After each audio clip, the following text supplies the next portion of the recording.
بسم اللہ الرحمن الرحیم۔ السلام علیکم۔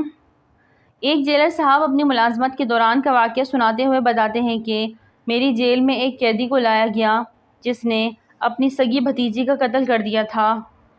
مقتول بچی کی عمر 7 سے 8 سال تھی۔ بچی اگر جوان ہوتی تو میں سوچتا کہ اسے غیرت کے نام پر قتل کیا ہوگا۔ میں مزید کوئی سوال کیے بنا اسے اندر بھیج دیتا، مگر بچی کی کم عمری دیکھ کر مجھے انتہائی تکلیف ہوتی۔ میرے دل میں سسپنس ابھرا کہ میں قتل کی وجہ جانوں، لہٰذا میں نے شخص سے روادات پوچھی تو اس نے کچھ یوں قصہ سنایا۔ میرا نام زاہد ارباب ہے۔ میں اور میرا بھائی پلاسٹک انڈسٹری کے مالک تھے، پلاسٹک کی مختلف چیزیں بناتے تھے۔ میرا بھائی رات کو دیر سے گھر واپس آ رہا تھا کہ رستے میں اس کا ایکسیڈنٹ ہو گیا اور وہ جان سے مارا گیا۔ اب انڈسٹری کا مالک میں تھا اور حصے دار میرا بھتیجا اور بھتیجی بھی تھی۔ میری بیگم نے انتہائی شاطرانہ انداز میں مجھے میرے بھائی کی اولاد سے دور کر دیا، یہاں تک کہ میں نے ان کو اپنا دشمن سمجھنے لگا۔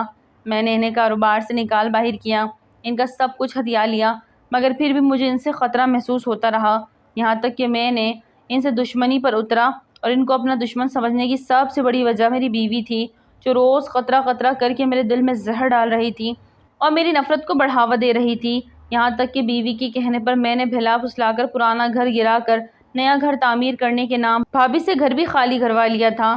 پھر ایک اور سیاسی چال چلی کہ گھر کے جس حصے میں بھابھی رہتی تھی وہ حصہ گرا دیا اور بھابھی کو کرائے پر بٹھا دیا۔ 2 برس گزر جانے کے باوجود نہ تو بھابھی کا گھر تعمیر کروایا اور نہ ہی اپنا گھر گرایا۔ جب بھابھی کے اکاؤنٹ میں موجود جمع پونجی ختم ہونے لگی تو بھابھی نے دیے لفظوں میں گھر کی تعمیر کا مطالبہ شروع کر دیا۔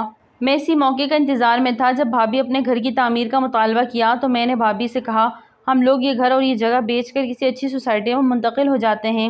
وہ بیچاری قمقل عورت اب بھی میری چال کو نہ سمجھ سکی اور میری بات مان لی۔ میں نے بھابھی کے گھر کی زمین اور پلاٹ اپنی بیوی کے بھائی کے نام لگا دیا اور پھر اس طرح کی ایک اور چال میں بھابھی کے نام سے کاروبار میں بھی اپنے نام منتقل کروا لیا۔ جب ہر چیز پہ میرا کنٹرول ہو گیا تو میں نے ہر چیز سے اپنی بھابھی کو جواب دے دیا۔ اب میری بھابھی کے پاس بس اتنی ہی رقم تھی کہ یا تو وہ اس پیسے سے اپنے بچوں کا پیٹ پال سکتی تھی یا پھر میرے خلاف قانونی جنگ کر سکتی تھی۔ اس نے عقل مندانہ فیصلہ کیا اور ان پیسوں سے اپنے بچوں کا پیٹ پالنے لگی، مگر وہ پیسہ کب تک چلنا تھا؟ وہ پیسے ختم ہو گیا تو میری بھابھی نے کرائے کا گھر چھوڑ دیا اور ہمارے محلے میں بنے ہوئے فلیٹس میں ایک کمرہ لے کر رہنے لگی، جبکہ باقی فلیٹ میں ایک اور ایسی غریب فیملی رہتی تھی۔ یوں ان کا گزر بسر ہونے لگا۔ یہ سب کچھ کر لینے کے بعد بھی میری بیوی اور میرے دل میں یہ خوف باقی تھا کہ کل کلا کو بچے جوان ہو کر اپنا حق کا مطالبہ نہ کر دیں یا ہمارے خلاف کوئی پریشانی نہ کھڑی کر دیں۔ اس لیے ہم نے ان سے بھی جان چھڑوانے کا سوچ لیا۔ شاید بچوں کے قتل پر میں راضی نہ ہوتا، لیکن اس عمل میں بھی میری بیوی کی گہری سازش شامل تھی۔ اس نے مجھے مستقبل کے خوف سے ڈرا کر اس حد تک مجبور کر دیا کہ میں ان معصوم بچوں کی جان لینے کا سوچنے لگا۔ انہی دنوں میں عید قرباں قریب تھی۔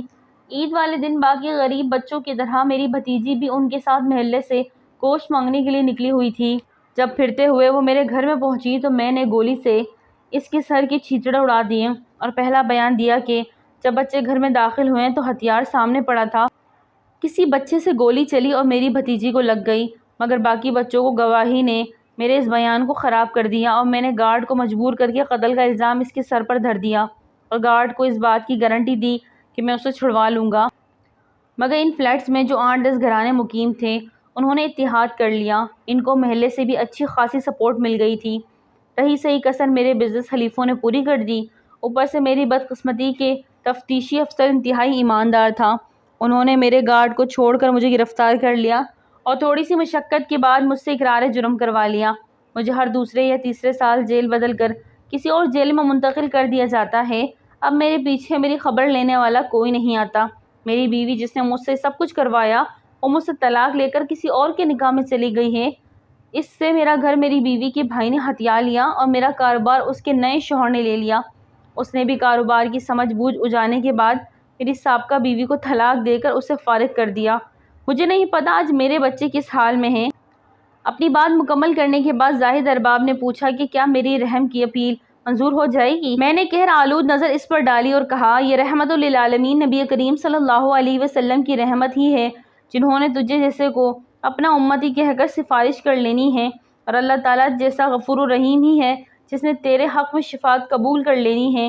ان 2 ہستیوں کے سوا اور کسی سے رحم کی امید نہ رکھنا، نہ ہی اور کسی کی رحمت اتنی وسیع ہے کہ تجھ پر رحم کر سکے۔ اپنی بات مکمل کرنے کے بعد میں نے اسے چلے جانے کا کہا اور ساتھ ہی نصیحت کی کہ دوبارہ کبھی میرے سامنے نہ آنا، تم جیسے درندوں کا ٹھکانہ جیل نہیں جہنم ہے۔ ویڈیو اچھی لگے تو لائک کریں، چینل کو سبسکرائب کریں اور دعا میں یاد رکھیں۔ السلام علیکم۔